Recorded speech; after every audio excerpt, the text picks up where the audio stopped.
Bismillahir Rahmanir Rahim. Assalamu alaikum. Iqbal's Inspirations and Insights with Fahad Khan. What is our true status in this world? How should we see ourselves? And how does Allah see us? When Allama Iqbal wrote his poetry, one of the crises that the Muslims faced at the time and even face to this day was the crisis of the fallen identity. Because Muslims had lost control of the world, we no longer saw any importance in ourselves.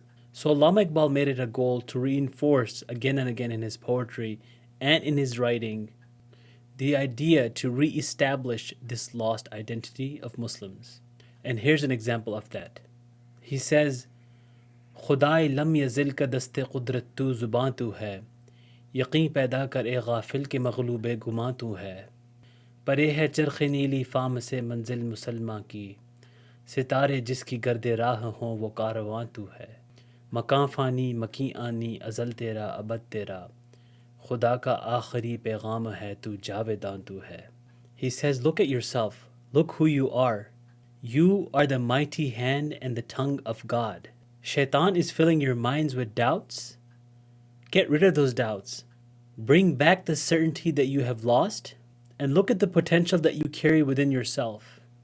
And then he gives an example. He says, this blue colored sky that you see, your status is way beyond that. The station of a believer is beyond this blue colored sky. And you're a caravan that once it passes through, it leaves the stars like a dust behind. And he says, don't get caught up in this world. This world will come to an end. The people that live here, the inhabitants of this world, they will perish. But you, because you are the hand in the eyes of Almighty God, you are ever living, everlasting. You are the beginning and you are the end.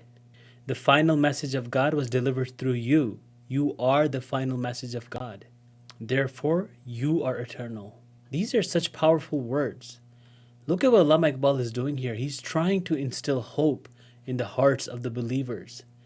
That what you carry inside of yourselves, that what we have inside of ourselves, the faith, the Quran that we have, the Iman and the Islam that we have, the status that it gives us is beyond what exists in this material world. It's even beyond what exists in the space in the sky that we see. All we need is certainty. And in order to attain that certainty, we need to get rid of the doubt. And Shaitan fills our hearts with doubts every single day. So we have to not only overcome these doubts, but we have to establish the lofty goals that we are supposed to have as believers, and we have to work towards them. And if we come across any kind of obstacles, it doesn't matter. If we come across failure, it doesn't matter. Because a believer never gives up and always keeps pushing forward. That is our true status. Let's work on that.